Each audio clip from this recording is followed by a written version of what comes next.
Moi, je te le dis, LFI au pouvoir, je pars, c'est sûr. Oui, c'est ça. Bon, Hanouna.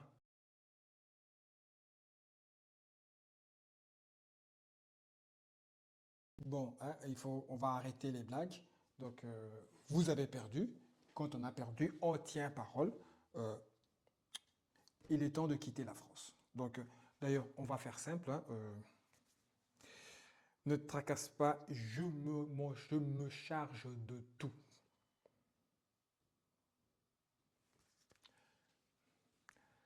Oui, bonjour madame. Est-ce que serait-il possible de réserver un taxi pour un ami en France? Oui, qui l'amène directement sur Roissy-Charles de Gaulle. Oui, madame. Bien sûr. Monsieur Hanouna. Aïe.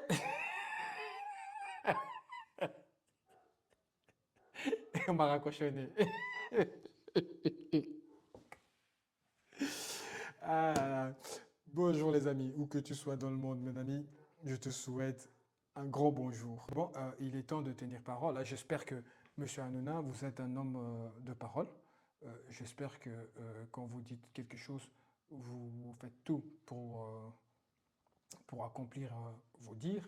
Donc ça serait bien maintenant de quitter la France. Ouais, eh oui, parce que tu as dit, si le LFI gagne, ben je pars. Eh ben, ils ont gagné. Ils ont gagné. Commence pas à venir trouver des excuses. Ouais, mais vous n'avez pas la majorité. Non, tu as dit, si ces gens-là gagnent, je m'en vais.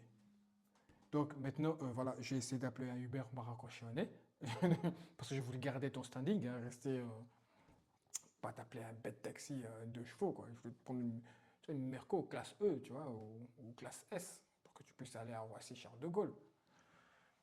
Donc, d'ailleurs, moi, je veux vous dire une chose que, pour moi, c'est M. Hanouna qui a fait perdre le RN.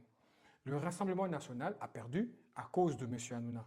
Parce que jusqu'avant que M. Hanouna ouvre sa bouche et dit que je veux m'en aller, tout allait bien pour le RN. Tout se passait très bien. Ils étaient en avance sur le sondage, ils ont gagné le premier tour. Il y a Bardella qui a carrément dit directement moi Premier ministre, envoyé directement Marine Le Pen à l'Élysée comme présidente. Tout était fait, tout était classé.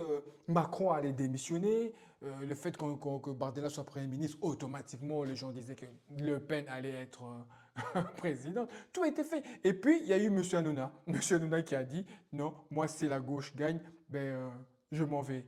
Et là, tu nous as donné un de ces courages, tu as donné du courage à tout le monde. Tu as donné du courage à tout le monde. Et du coup, tout le monde, on est tous partis voter. Ça fait un mois ou 2 mois où depuis que je commençais ici, j'ai dit aux gens, allez voter, allez voter. Il y en a qui y vont, il y en a qui y vont pas et tout. Mais alors que la phrase magique était celle-là. était celle-là. Dès qu'Hanouna a dit, si le Front populaire passe, je m'en vais.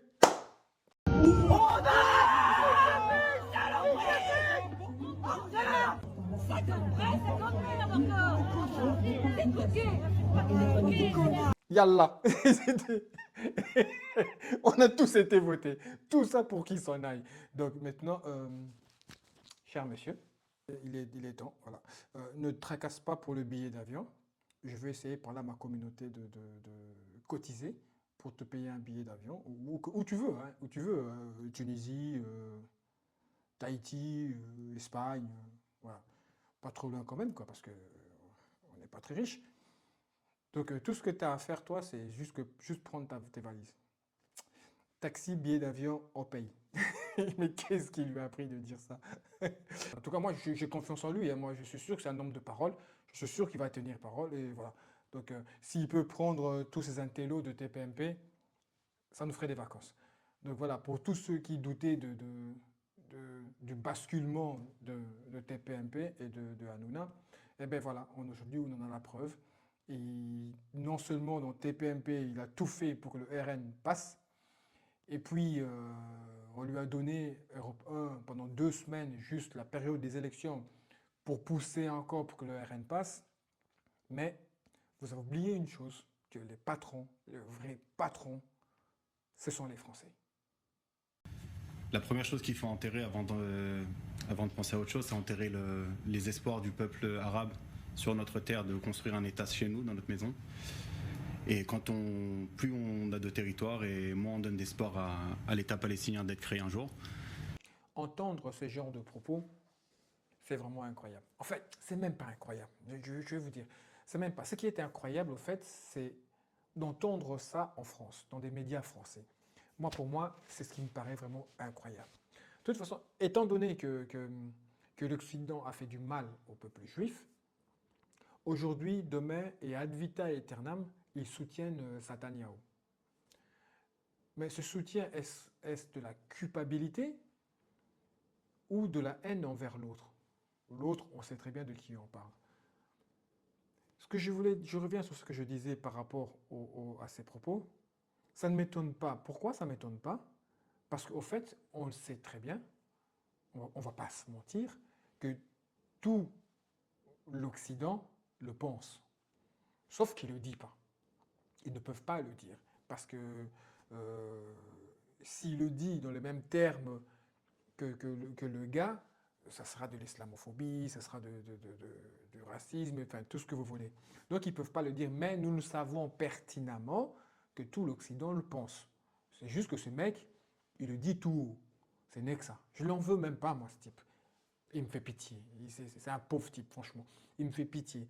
Par contre, ce qui me dérange vraiment, c'est que ce genre de propos soit repris, parce que je crois que ce média, il est basé en France, je crois. Dites-moi dans les commentaires si je me trompe, mais je pense qu'il est basé en France. Qu'il soit repris ici en France, qu'il le dit aussi ouvertement, à l'aise. Il est posé, hein, il est posé, tranquille. Il le dit tranquillement, sans problème. Sur Twitter, c'est repris sur Twitter, parce que moi, je l'ai vu sur Twitter. Donc, ça veut dire que les autres médias aussi, parce qu'eux aussi, ils regardent les Twitter et tout. Hein. Le TPMP, là, son émission, c'est Twitter. Hein. Il regarde ce qui est numéro 1 dans les tweets, et puis il fait son émission. Donc ce genre de propos, il le voit, mais il n'y a personne qui en parle. Personne. On ne va même pas prendre l'exemple si c'était dans le sens inverse. Hein. Là, tu vas voir, là, comme par hasard, Pascal Pro l'aurait vu, Cyril Hanouna l'aurait vu, BFM l'aurait vu, tout le monde aurait vu ces propos. Mais là, bon, ça passe crème. Mais je trouve ça vraiment honteux parce que les plus gros mensonges que j'ai entendus, moi, dans ma vie, sur l'histoire, ça vient quand même de ces sionistes qui essayent à tout prix de changer l'histoire, en fait, de se mettre du bon côté. Parce qu'on sait très bien que ces gens-là, en fait, ils croient, il faut prendre pour qu'ils ne reviennent plus. Mais ces gens-là n'ont pas de terre. Tout ce qu'ils ont, ils l'ont volé à quelqu'un. Tout. Tout ce qu'ils ont, ils l'ont volé à quelqu'un. Ils n'ont rien. Même mon copain juif ici, je suis sûr que sa bagnole, il l'a piqué à quelqu'un. C'est pas possible. C'est incroyable, incroyable. Enfin, je voulais montrer cette vidéo pour dire encore une fois, il y a un côté, vraiment, qui a le droit de dire ce qu'il veut. Voilà. On le voit, mais on fait semblant de ne pas le voir. Et il y a un autre côté, qu'on attend qu'une chose, qu'il le dise. Vous voyez? Donc s'il le dit, waouh, ça fait le buzz. Mais bon, enfin. Vous n'avez pas de terre, vous n'avez pas de terre. Tout ce que vous l'avez volé à quelqu'un. En plus, il le dit clairement, quoi. On doit voler, voler, voler pour qu'eux ne reviennent pas. Donc j'ai raison, vous avez toujours volé. C'est incroyable. Et j'ajoute une dernière chose qui est très polémique, mais sur laquelle on a des chiffres absolument incontestables, qui concerne les agressions sexuelles. Les agressions sexuelles sont directement liées, et les chiffres sont pareils dans toute l'Europe, à l'immigration depuis 2015, puisque l'on sait que la vague migratoire depuis 2015, c'est-à-dire que nous avons laissé entrer en Europe des gens qui culturellement n'ont pas le même rapport à la femme, et dans les pays qui sont littéralement sous submersion migratoire, à tel point d'ailleurs que même sous des gouvernements de gauche, ils prennent des mesures qui seraient ici qualifiées d'extrême droite. Vous me direz, ici tout est qualifié d'extrême droite, laissez-moi terminer.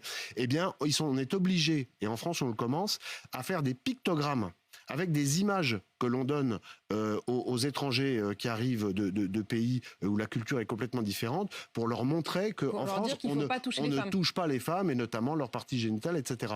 Alors lui, il est trop fort. Lui, il est trop fort. Vous imaginez que il dit que donc la violence sexuelle, la violence pas conjugale, mais envers les femmes a augmenté à partir du moment où il y a des immigrés et tout compagnie.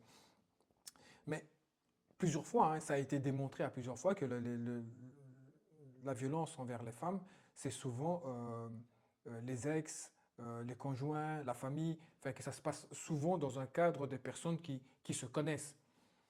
Et je ne sais pas si vous avez regardé quelques débats, et il y a beaucoup d'intervenants, quand ils discutent avec le Rassemblement national, ils apportent cela comme preuve. Ils le démontrent, ils montrent très bien que les violences, souvent envers les femmes, attention, hein, je ne dis pas que c'est bien, hein, attention, hein, c'est pas bien, ne faites pas ça, ne faites pas ça chez vous. La femme, c'est le berceau de l'humanité, ne faites pas ça.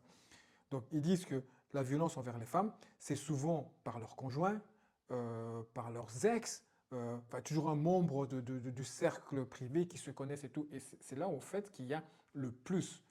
Alors, évidemment, ces gens-là, ils sont tellement bornés sur l'immigration. D'ailleurs, c'est pour cela qu'ils ont perdu leur élection. Parce que leur seule ligne de conduite était l'immigration. C'est pour cela qu'ils ont perdu. Ils ont parié que sur les gens qui détestent les étrangers, qui détestent l'immigré, qui veulent vivre en bons citoyens. On est tous des bons citoyens. Il y a une minorité qui ne sont pas bons. Donc, à mon avis, il y a Hanouna qui a dit que je pars si l'autre est élu. Et il y a le fait aussi qu'ils ont concentré toutes leurs forces uniquement sur un seul axe. Et dès qu'on les a amenés ailleurs, on voyait très bien qu'ils perdaient les pédales. Ils ont changé de programme au fur et à cours de route. Ben bon, bref. Donc, ce type est fou. Tous ceux qui disent ça sont des fous. Alors, ils disent que l'immigré n'a pas le même rapport avec une femme que la personne qui est en Occident. Qu'est-ce qu'il raconte? Qu'est-ce qu'il raconte? C'est de la stupide. J'ai jamais entendu un truc aussi bête. Pourquoi, toi, ici en Occident, tu respecterais plus ta femme ou une femme que moi en Afrique ou en Asie ou ailleurs? Pour quelle raison?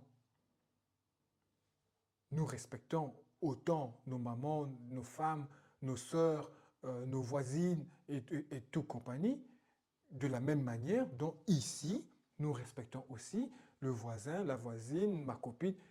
C'est pareil, les femmes sont respectées de la même manière partout.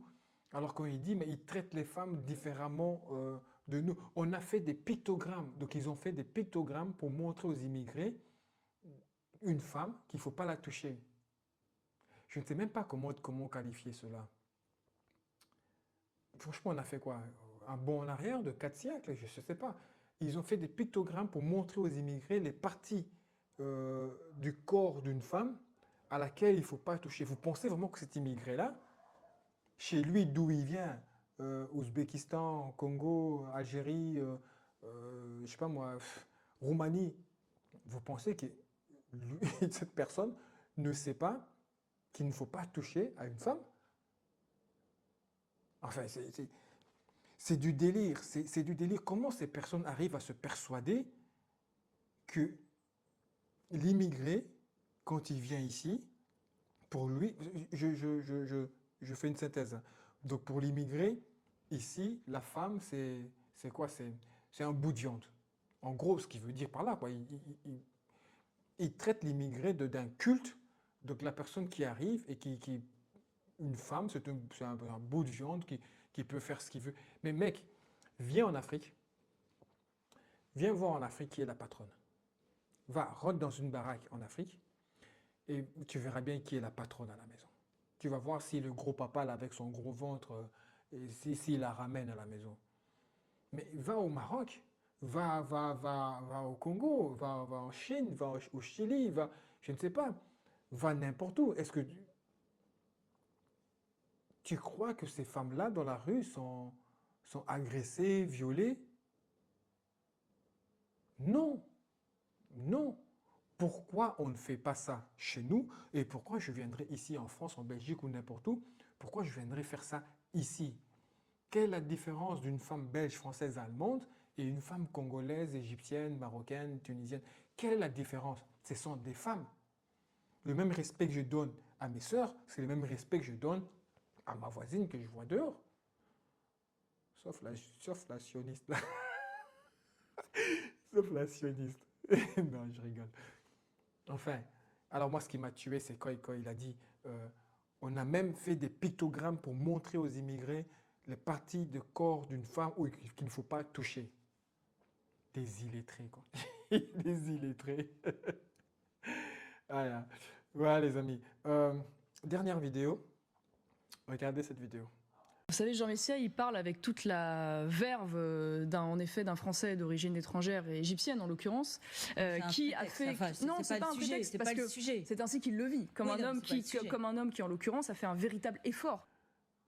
Marion Maréchal est en train de parler de Jean Messia. Regardez comment elle parle de Jean Messia. Pour ces gens, pour le RN, où que tu sois, d'où tu viens, si tu es différent, un Français de souche, tu peux même mettre 10 pins ici, français, comme tu veux. Le lapsus. Dans leur tête, tu restes un étranger. Un grand merci d'avoir regardé cette vidéo, les amis. En tout cas, big up et merci à tous ceux qui ont été votés. Merci à tous ceux qui ont fait chuter le RN. Merci à tous les amis qui vous passez le temps à m'écouter.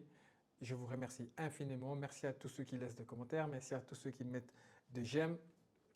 Je vous adore, les amis. Continuez à vous abonner et on se voit à la prochaine vidéo.